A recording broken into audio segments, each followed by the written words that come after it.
Bismillahirrahmanirrahim. Assalamualaikum warahmatullahi wabarakatuh. Semoga kesehatan, keselamatan, dan keberkahan selalu menyertai kita semuanya.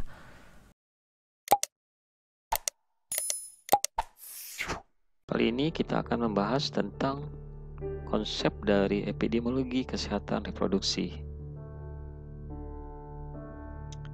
Yang akan kita dapatkan setelah pembelajaran ini, yang pertama kita akan memahami konsep dari kesehatan reproduksi, konsep dari epidemiologi, dan konsep dari epidemiologi kesehatan reproduksi. Dan yang kedua, kita akan mengetahui manfaat dari epidemiologi dalam kesehatan reproduksi. Dan yang ketiga, nanti kita akan melihat sedikit tentang beberapa data-data kesehatan reproduksi yang bisa kita analisis dengan pendekatan epidemiologi. Yang pertama adalah pengertian dari EpidCase Pro. Ya. Jadi untuk memahami tentang epidemiologi kesehatan reproduksi, maka kita harus pelajari apa itu konsep dari epidemiologi dan apa itu konsep dari kesehatan reproduksi. Yang pertama, konsep dari kesehatan reproduksi. Kesehatan reproduksi menurut WHO ini adalah suatu keadaan sejahtera, fisik, mental, dan sosial yang utuh, bukan hanya bebas dari penyakit atau kecacatan, namun juga segala aspek yang berhubungan dengan sistem reproduksi, fungsi, dan prosesnya. Ini pengertian dari kesehatan reproduksi menurut WHO. Kemudian menurut Kemenkes, kesehatan reproduksi adalah suatu keadaan sehat secara menyeluruh, mencakup fisik, mental, dan kehidupan sosial yang berkaitan dengan alat, fungsi, serta proses reproduksi. Yang pemikiran kesehatan reproduksi bukannya kondisi yang bebas dari penyakit, melainkan bagaimana seseorang dapat memiliki juga kehidupan seksual yang aman dan memuaskan sebelum dan sudah menikah. Jadi pengertian Case Pro menurut Kemenkes ini ada beberapa tambahan, terutama tadi selain sehat secara menyeluruh, ya, bukan hanya fisik, mental, dan sosial, serta alat fungsi dan proses reproduksi, namun juga bagaimana memiliki kehidupan seksual yang aman dan memuaskan sebelum dan sesudah menikah. Nah, kita tahu bahwa dalam upaya meningkatkan akses dan kualitas, ya, kesehatan ibu dan anak ini dilakukan beberapa pendekatan. Pertama, pendekatan continuum of care, ya. Ini suatu pelayanan yang dimulai sejak masa prahamil, hamil, bersalin, ya, nifas, bayi balita hingga remaja dan sampai kepada wanita usia subur. Nah, pada masing-masing tahapan ini tentu banyak permasalahan-permasalahan yang dihadapi, ya, terutama juga yang dimaksud adalah permasalahan-permasalahan kesehatan reproduksi, ya, selain juga permasalahan-permasalahan penyakit menular. Nah, dalam untuk menekan itu, maka beberapa pelayanan ini adalah untuk dapat memberikan dan mencegah adanya permasalahan-permasalahan kesehatan reproduksi, ya, seperti contoh misalnya pada saat tahapan PUS dan WUS, masa usia subur, ini ada beberapa pelayanan konseling, ya, kemudian pelayanan KB dan pelayanan kesehatan reproduksi terpadu, ya. Kemudian untuk masalah pada saat proses hamil ini juga ada beberapa permasalahan. Nah, tentu agar tidak terjadi suatu masalah, beberapa pelayanan ini sangat membantu, ya, dapat mencegah permasalahan pada ibu hamil, ya, terkait dengan permasalahan kesehatan reproduksi, terutama masalah kehamilan, dan sampai pada tahap yang selanjutnya, sampai pada tahap pada remaja, ya, bahkan pada sampai usia tua, yaitu permasalahan kesehatan reproduksi dapat terjadi. Nah, tentu ini harus dilakukan upaya-upaya penanggulangan, ya. Nah, yang berikutnya adalah pengertian dari epidemiologi. Nah, epidemiologi ini berasal dari kata epi, demos, dan logos. Epi artinya pada atau tentang, demos artinya penduduk, dan logos adalah sebuah ilmu. Jadi sebenarnya epidemiologi ini adalah ilmu yang mempelajari tentang penduduk. Nah, namun seiring waktu epidemiologi berkembang dan diartikan sebagai ilmu yang mempelajari tentang frekuensi penyebaran masalah kesehatan pada sekelompok manusia serta faktor-faktor yang mempengaruhinya. Jadi yang tanda-tanda kuning seperti ini adalah poin-poinnya. Jadi yang dipelajari dalam epidemiologi adalah frekuensi penyebaran dan faktor-faktor yang mempengaruhinya. Jadi kalau kita lihat sekilas seperti ini ya.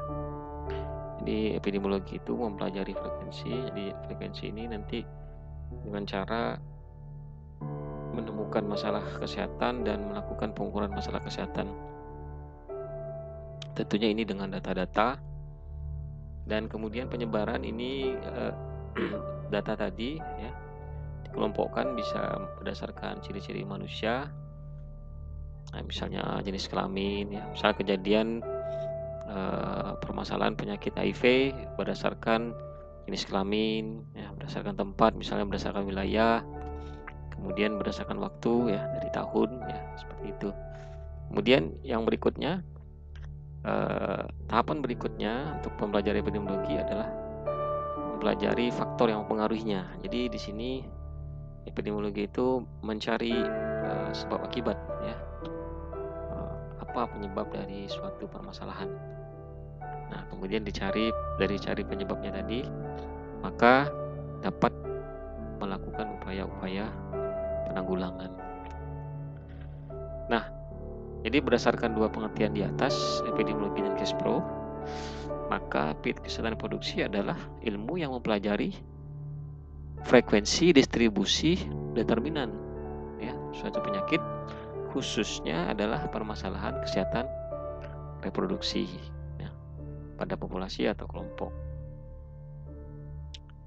Nah, distribusi dalam kesehatan reproduksi adalah memahami kejadian yang berkaitan dengan masalah kesehatan reproduksi. Epidemiologi menggambarkan kejadian menurut karakter orang, tempat, dan waktu ya. Jadi yang frekuensi itu menggambarkan jumlah ya, jumlah yang terkena ya kan. Kemudian distribusi menggambarkan sebaran ya, di mana terkenanya.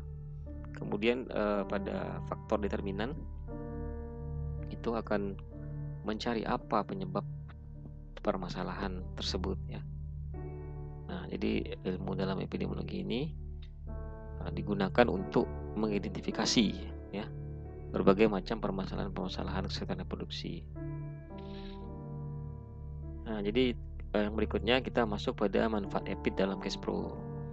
Nah, kita tahu bahwa ada beberapa hak-hak reproduksi ya. Konvensi Internasional Pendudukan Pembangunan sepakati hal-hal reproduksi yang bertujuan untuk mewujudkan kesehatan bagi individu secara utuh, baik kesehatan rohani dan jasmani.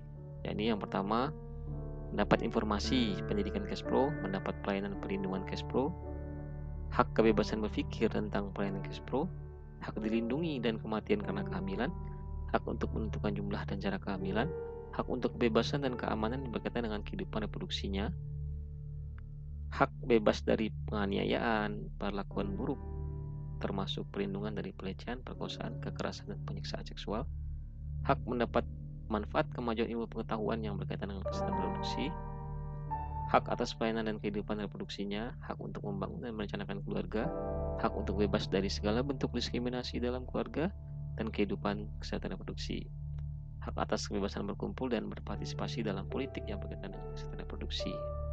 Nah, jadi berdasarkan hak-hak ini, maka tentu kita harus mengupayakan bagaimana permasalahan-permasalahan kesehatan reproduksi ini tidak terkena pada masyarakat. Nah, memang untuk dampak atau faktor yang berpengaruh bagi kesehatan reproduksi ini sebenarnya banyak faktor ya. Nah, ini ada beberapa contoh ya, seperti faktor sosial ekonomi dan demografi.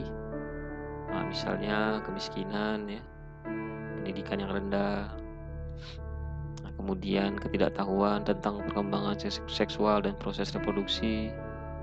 Nah, juga karena lokasi tempat tinggal yang sangat terpencil ya, ini menjadi salah satu faktor sosial ekonomi dan demografi. Kemudian faktor yang kedua bisa faktor budaya dan lingkungan. Nah, misalnya adanya praktek tradisional yang berdampak buruk pada kesehatan reproduksi ya, seperti adanya dukun beranak yang tidak memenuhi syarat kesehatan ya. Kemudian ada beberapa kepercayaan yang dapat menimbulkan permasalahan kesehatan ya. Kemudian informasi tentang reproduksi yang membingungkan ya, terutama pada anak dan remaja ya. Ini yang menjadi faktor permasalahan pada faktor budaya dan lingkungan. Kemudian faktor psikologis ini misalnya adanya keretakan orang tua ya, depresi, atau karena masalah ada ketidakseimbangan hormonal ya, dan lain sebagainya. Kemudian ada faktor biologis, ini misalnya terjadinya cacat ya. Nah, ini cacat pada saluran reproduksi dan juga dapat diakibatkan oleh adanya penyakit menular seksual. Nah, untuk memecahkan masalah tersebut, tentu perlu dilakukan identifikasi, analisis ya. Jadi faktor-faktor ini sebenarnya banyak, maka perlu dilakukan identifikasi, analisis. Nah, kemudian perencanaan dan evaluasi, sehingga diperlukan sekali metode epidemiologi yang dalam mengidentifikasi masalah-masalah kesehatan reproduksi ini ya. Jadi beberapa faktor-faktor ini tentu akan didapat ketika misalnya tentu memanfaatkan teknik atau metode dari epidemiologi. Jadi manfaat epidemiologi dalam Cashpro ini sebagai tool atau alat yang nanti akan menanyakan siapa yang terkena, di mana, dan bagaimana. Kemudian sebagai metode pendekatan dalam menyelesaikan masalah kesehatan, khususnya kesehatan reproduksi. Kemudian yang ketiga sebagai diagnosis komunitas untuk menentukan penyebab kematian atau kesakitan ya. Kemudian yang keempat dapat melihat risiko dari masing-masing individu dan pengaruhnya pada populasi atau kelompok kejadian. Nah, tentu yang pertama harus kita dapat adalah dengan frekuensi ya. Nah, caranya tentu nanti didapat dari catatan dan laporan peristiwa penyakit ya, survei khusus, sensus penduduk, screening, hasil temuan, hasil surveilen ataupun penelitian yang nantinya akan dilakukan penggambaran ya, penggambaran data kesehatan, kemudian dilihat penggambaran penyebarannya, kemudian dicari juga apa permasalahan atau faktor-faktornya. Seperti misalnya kematian ibu dan anak. Kematian ibu dan anak ini akan dipantau misalnya dari data surveilen dari tahun ke tahun ya. Perkembangan kematian ibu dan anak, datanya digambarkan ya. Berapa kematian ibu dan anak dari tahun ke tahun. Kemudian kematian terbanyak itu di wilayah mana ya. Kemudian nanti dicari juga apa penyebab dari tingginya angka kematian ibu dan anak tersebut. Ini dengan teknik epidemiologi. Nah, kita ambil contoh, kita melihat beberapa data-data permasalahan Cashpro ya, yang tentunya data ini didapat dari hasil data yang dikumpulkan ya. Seperti di sini kita lihat angka kematian ibu Indonesia ketiga tertinggi di Asia Tenggara. Nah, ini salah satu data frekuensi ya. Frekuensi bisa kita lihat jumlahnya di sini, masing-masing jumlah. Nah, sebaran ini bisa kita lihat di sini. Sebaran itu sebaran negara ya, negara dengan AKI, angka kematian ibu tertinggi. Nah, untuk identifikasi penyebab ini perlu riset lebih lanjut lagi ya dari data tersebut ya. Tentu harus punya data sumber kematian, terutama pada kematian ibu, sebabnya oleh apa ya kan. Tentu bisa banyak faktor ya kematian ibu. berdasarkan permasalahan-permasalahan kesehatan reproduksi. Nah, kemudian yang berikutnya angka kematian neonatal bayi dan balita di Indonesia. Ini adalah data-data yang tercatat, bisa kita lihat di sini perkembangan dari tahun ke tahun ya. Kematian neonatal bayi dan balita di Indonesia memang mengalami penurunan. Namun penurunan ini harus ditekan seminimal mungkin sehingga permasalahan-permasalahan angka kematian pada bayi balita ini dapat teratasi ya, sehingga tidak menjadi suatu permasalahan kesehatan lagi. Sebenarnya banyak untuk data-data Cashpro ya. Data lainnya bisa kita lihat di profil Indonesia. Nanti saya akan kirim linknya, silakan dibuka. Data SDKI ya, survei demografi. Kemudian data SCAP ya. Nanti bisa kita lihat dari data-data tersebut, silakan dibuka untuk data-data dari kesehatan reproduksi.